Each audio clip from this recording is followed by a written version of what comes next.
how to stay calm regardless of what reality throws at you. Now, the first thing that we must internalize is the idea that the external is not separate from you. You need to realize that whatever you experience externally, you've experienced it as a result of what is already internal. We know that there are three planes, right? And if you don't know, now you're going to know. There are three planes: the spiritual plane, the mental plane, and the physical plane. The physical plane is the plane that has been advertised as the plane of cause, right? You take a physical action and it causes a physical result. But the truth is that it is your mental state, your inner state, your emotional state, your frequency, your identity, your state of consciousness that actually perpetuates the reality that you live in, actually perpetuates the life that you live in. Now, upon coming to this realization, you can begin to destroy that illusion of separation that you have created, that you have been conditioned to have. After destroying that illusion of separation, then you can begin to shift from a state of chaos, disharmony, to peace and calmness and being relaxed. Now, when it comes to when it comes to staying calm, right? It's really a matter of exercising the internalization that your reality is not separate from you. And how you can do this is a multitude of ways, really. So the first way you can do this is simply by practicing being relaxed. And what I mean by practicing being relaxed is it's probably something you're thinking of already: meditating, right? Because when it comes to meditation, people usually think that you're doing it to get something, right? But when it comes to shifting identities, becoming the person that you want, to have the life that you want, you've got to realize that feeling good, feeling calm isn't the goal, but rather the prerequisite, because you cannot go from a state of negativity to positivity without first reaching neutrality. Damn, that's a bar. Write that shit down. Anyway, you cannot go from a state of negativity to positivity without first reaching neutrality. So practice being relaxed, and how you can practice being relaxed is meditating. Now, meditating is something that is different for many people. Like, for one person, meditating could be focusing on your breath, right? For another person, meditating could be focusing on what you can hear, smell, maybe even see, etc. But really and truly, every single form of meditation comes down to one thing. There are three forms of attention, right? And attention is very crucial when it comes to living the desired life and reality that you want.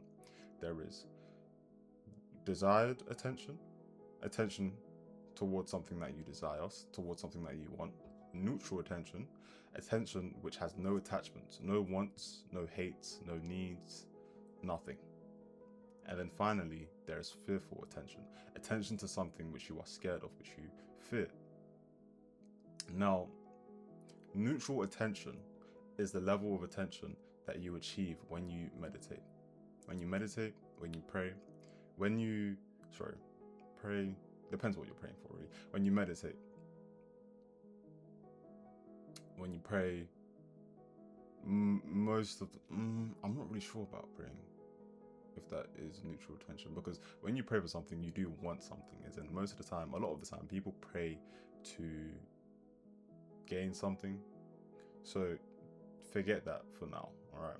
But meditation is, all it is really is neutral attention. Now, when it comes to neutral attention, right, I already explained to you what it is. Like I said, it is being focused on something. But when I'm saying focus, I don't mean concentration, like hard focus, like the level of focus you need to have when you're doing your deep work or when you're studying for an exam, right? When I say focus, I literally just mean placing your attention towards something. For example, me placing my attention towards that shoe behind me, it takes no level of effort. It doesn't require for me to strain at all. So when I'm talking about neutral attention, I'm talking about focusing on something with no attachments towards it. And when you focus on something with no attachment towards it, you simply just observe it. And that is really the whole, I guess, prerequisite to even staying calm and being calm when you get that thought which you hate, that thought which you don't want to get into your head. And also, you need to realize that your thoughts are not you, because your thoughts just come from the ether. I think that's how you say it, or the ether. One of those. I'm not sure if I'm saying it correctly there, but anyway, your thoughts come from there, and whatever thoughts you think are in relation, is in relation to the frequency that you're calibrated at. If you're calibrated at a frequency of joy, peace, pride, confidence, etc., you're going to get thoughts in alignment with that. If you're calibrated at a frequency of hate, frustration, etc., you're going to get thoughts in alignment with that. Now, without going off on too much of a tangent here, like I already said, the first thing that you need to do is practice being relaxed, right? Because the more you practice being relaxed, the easier it is going to become to get into a relaxed state. And like I said before, the prerequisite for anything is feeling good, feeling calm, because you cannot get from a state of neutrality to positivity without first... Oh shit, you cannot get... Sorry about that. You cannot get from a state of negativity to positivity without first reaching neutrality. Now, moving on, I'm going to go back to the first point that I made, which was about breaking down that illusion of reality being separate from you. I already said there's a spiritual plane, mental plane, and a physical plane, right? When I am mentioning these planes, do not think of them as anything separate, because they are simply just the same thing, just at different levels of frequency, different levels of vibration, okay? And the truth is, we live in a triune reality: mind, body, soul, spiritual plane, physical plane, mental plane. And one thing that you need to realize is, this is a fact, you can search this up by the way, you only see what constitutes 0.0035% of reality. That is all that you see. It is a very small amount, because your eyes can only see what constitutes visible light on the electromagnetic spectrum, meaning that there are invisible forces at play which you aren't even aware of, which you can't even perceive. Now, going back to that point of illusion, actually not even going back, because I'm still talking about the same point. Illusion, breaking that illusion of the separation, right? So once you have broken that illusion, or a simple way to break that illusion is to begin to think about events that occur in your life which you don't like, right? And then think about your internal state before those events happened. If that sounds a bit too difficult for you because, memory wise, then another way you can approach it is simply by, when an experience happens which you do not want to happen, which you are dissatisfied with, which makes you feel frustrated, annoyed, etc., pause. Pause and see whether you're reacting or responding to the situation. Because somebody who would respond to this situation is somebody who is aware of the fact that the illusion of separation in regards to the physical world and you and your mind and your emotions and your thoughts is just an illusion. And then by breaking that, how they would break that is by transmuting the situation or the experience.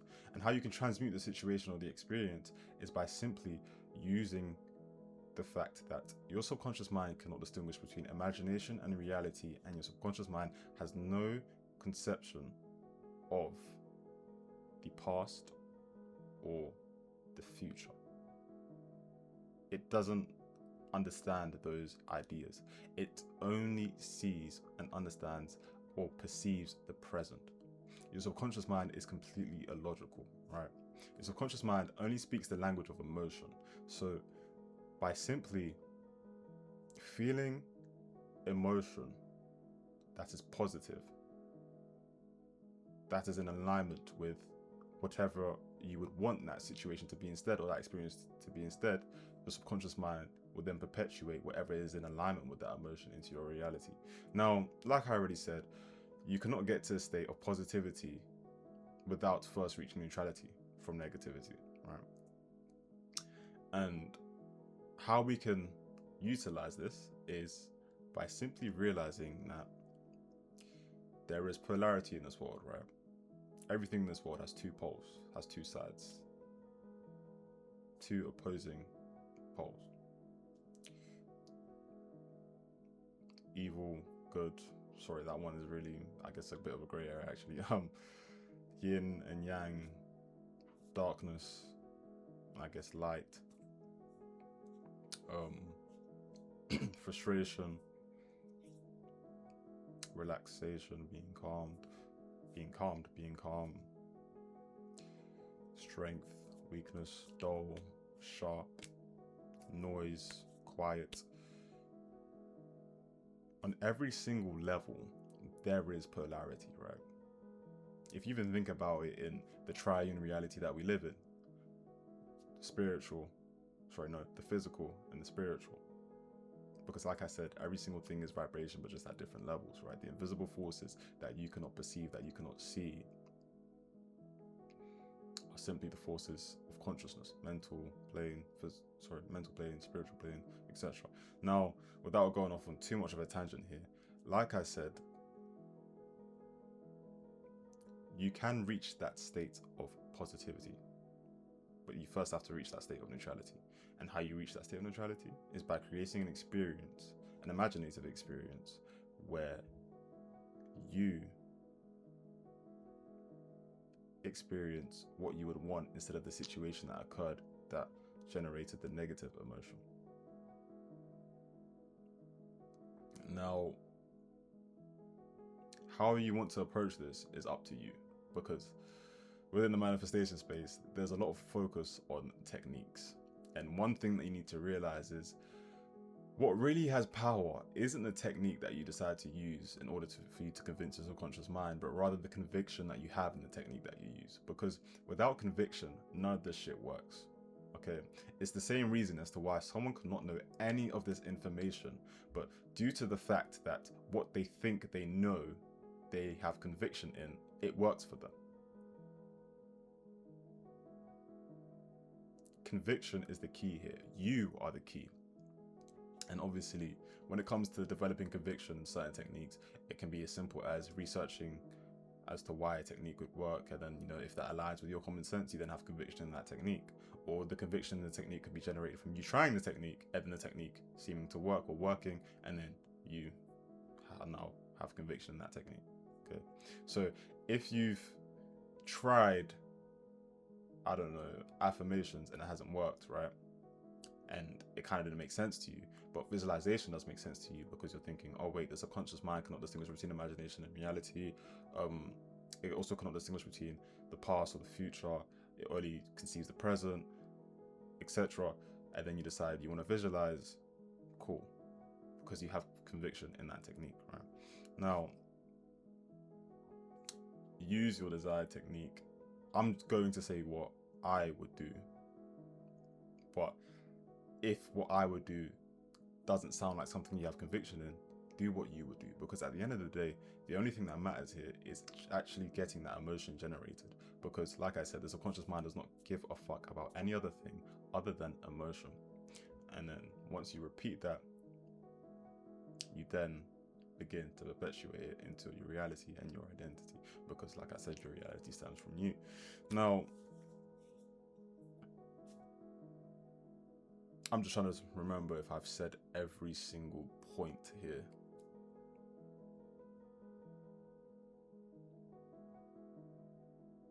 Yeah, I think I have said most of them.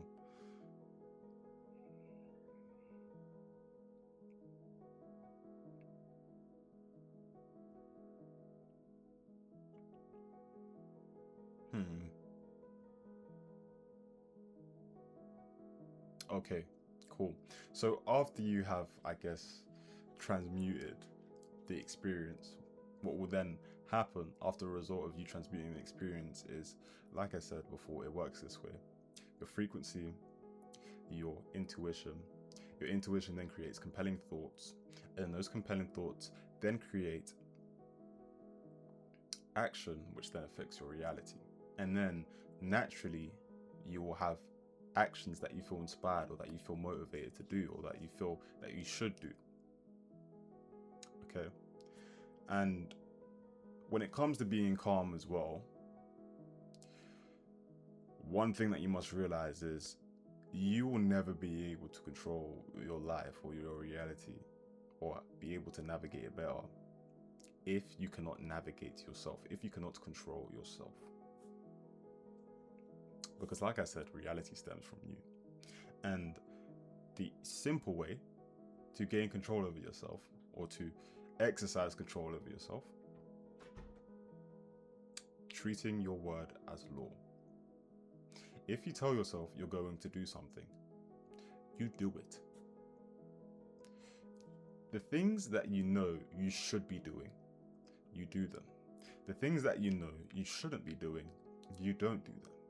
Now, the things that you know the things that you know you should be doing and the things that you know you shouldn't be doing, those two things, they're going to be different for everybody because people have different perceptions of, I guess, quote unquote, vices. For another person, they feel like they shouldn't be smoking. For another person, they feel like smoking isn't that deep, it doesn't matter to them that much. And the thing is, when it comes to this, the key here really is just not lying to yourself. Because when you lie to yourself, you know. And like I said, reality stems from you. So if you're lying to yourself, then obviously reality ain't gonna perpetuate that lie, is it? But like I said,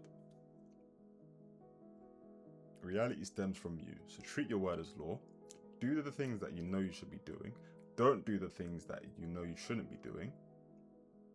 And finally, this one is a bit like it's dependent upon you, okay, and your goals, right? And you could do things where almost forgot about that one. For like 10 minutes or 15 minutes, or just for a decent amount of time during the day, practice not speaking. This is also something that is very good in regards to, I guess, developing that self-discipline or developing that control over yourself, because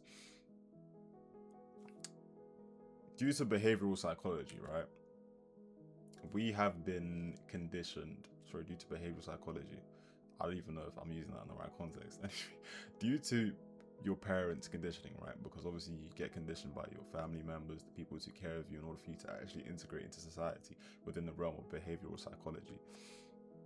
You have a natural tendency to want to speak. You have a natural tendency to want to speak.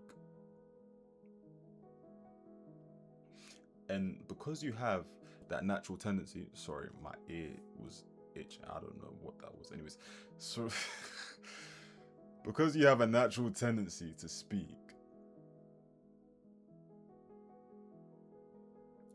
stopping yourself from speaking for 10 to 15 minutes consciously perpetuates the idea of control over yourself. Really, anything that, I guess, is something you do all the time, or something that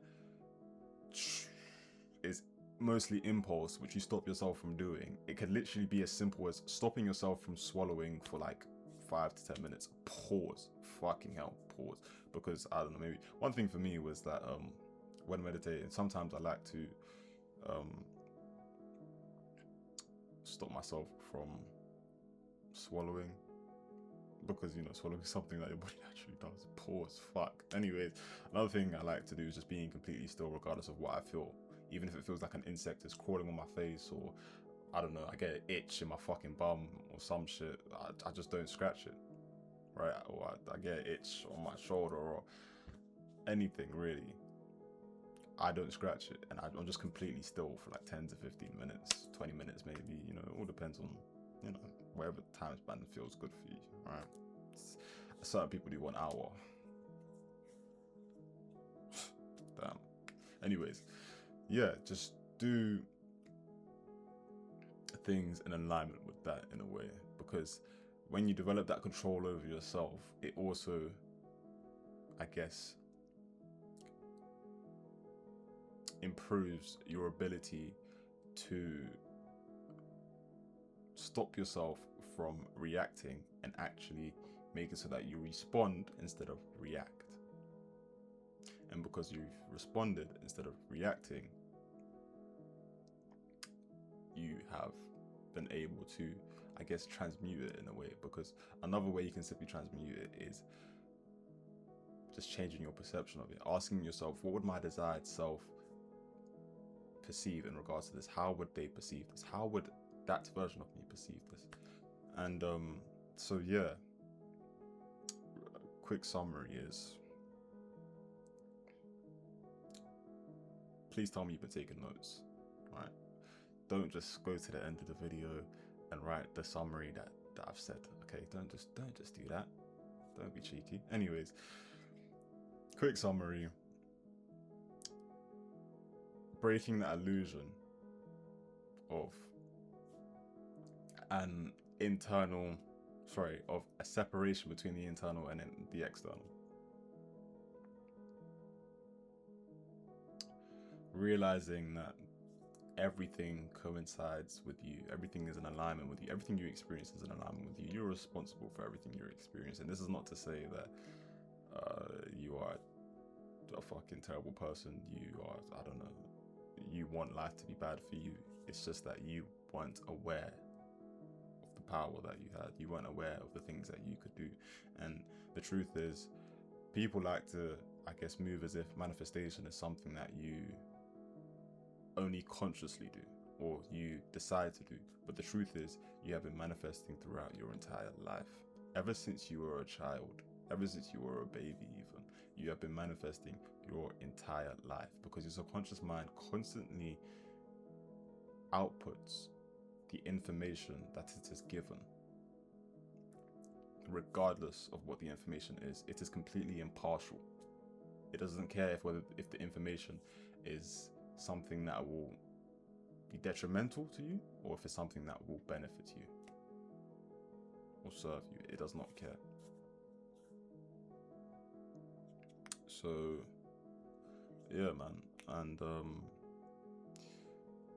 that is really it. When it comes to your technique, right?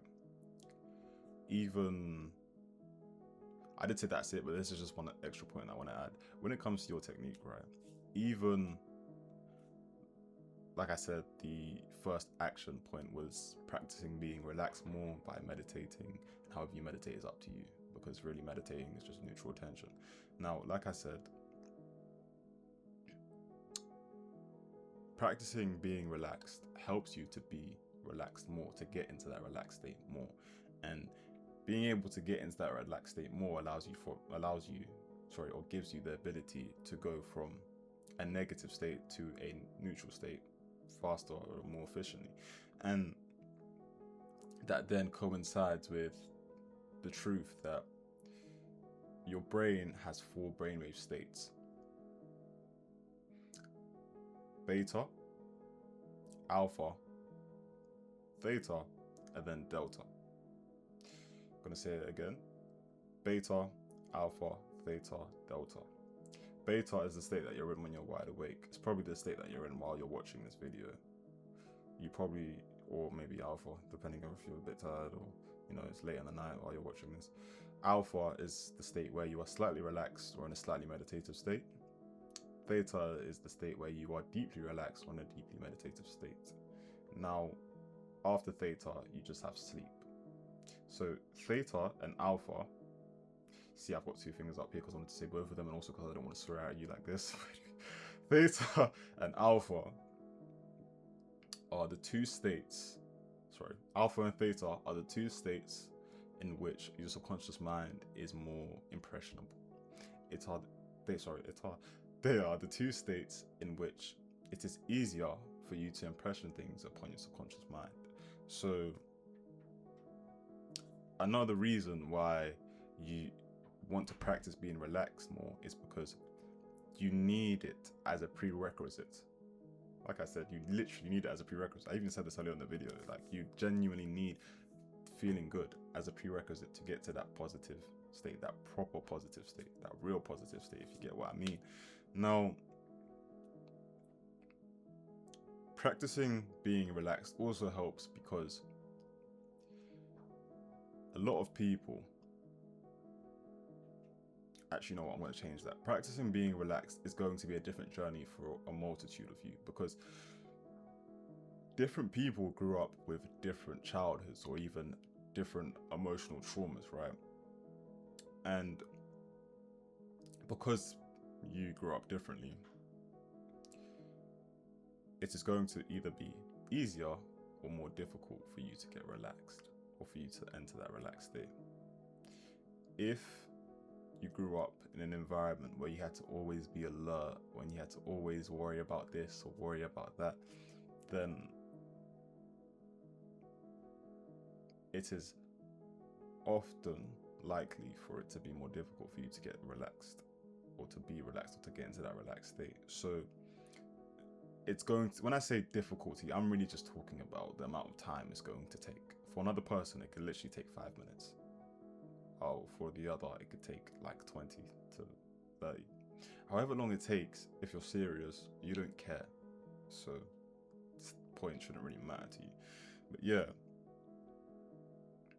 So at the end of the day, the epicenter of all of this is practicing being relaxed, reacting instead of responding, transmuting the experiences that you don't want into experiences that you do want, through shifting from a state of negativity to neutrality and then positivity, utilizing your own technique. I am going to say what my technique is right now, here and now, because obviously I like to keep the videos practical. Practical application is key. Do not intellectually wank, as an older of mine would say. Do not intellectually masturbate. Pause. I don't even need to pause, but just don't intellectually wank, okay? What I do is I either sit down or lay down, depending on how I'm feeling, relax. I feel the negative emotion that I don't want. I go from fearful attention to neutral attention. I apply neutral attention to it, because the more neutral attention I apply to it, the more it is going to shift from a negative thing to a neutral thing, right? And then once I'm applying that neutral attention, no attachment to it, I'm just letting that emotion be felt fully, because the reason why these situations will always perpetuate themselves even more to you is because you apply resistance to the situation. You apply resistance to the emotion.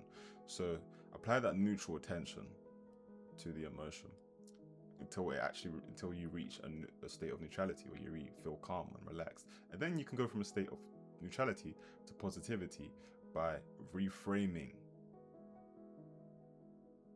that experience. And obviously how I do it is, like I said, I sit down, relax, and then once I am relaxed, I create an imaginative scene that is in alignment with an experience that I would want, right? Which is in alignment with the emotions that I'd want to feel. This can be extrapolated to anything. And you don't even have to close your eyes for this, to be honest. It all really depends, because if what has caused the negative emotions, or what was within a negative experience, was a person, like say, I don't know, your family member was rude to you, or a random stranger was rude to you, or whatever, and that, I guess I hurt your feelings. If it was a random stranger, I don't know why I hurt your feelings, but anyway, without going off on a tangent there. For example, a family member's rude to you. You're going to have to create an imaginative experience instead of just staring at it. But an example with which you can stare at it is simply a low bank account. You stare at the low bank balance and you keep staring at it until you feel no negative emotions from whatever balance is showing you that you don't like. And then you can, once you reach that state of neutrality, you can either reframe it or change it entirely. When I say reframe it, I mean change your perspective of it, where you could look at your previous transactions and then say, oh, okay, money really comes and goes because I've had way more money than this before and I can get it again, right?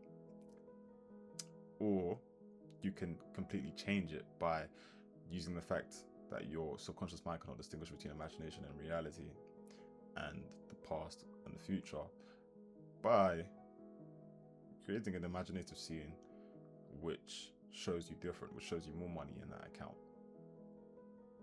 The imaginative scene doesn't even have to include you actually seeing the bank account. It can be any scene which utilizes your 5 physical senses. It can be a scene of someone congratulating you for making this amount in a month, or someone, I wouldn't say in a month because you don't really want to I guess put a time limit on things. Because you want it to be in the present, so you want it to be in the now. And if you put a time limit on things, it can cause for you to, I guess, think, oh, this isn't manifested yet, or oh, this hasn't changed yet. But like I already said before, the internal is the precursor to the external, right? So whatever is within will be without. So if you think that, then that is going to perpetuate that not happening. Now, without going off for too much of a tangent here, damn, I say that a lot. So anyway, you need to realize that manifestation is not seeing a change in the outside.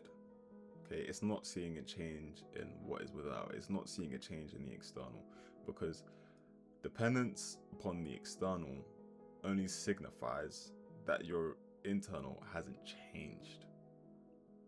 You need to focus on the internal way more than you do the external, because what true manifestation is the internal alignment with a desired identity or reality.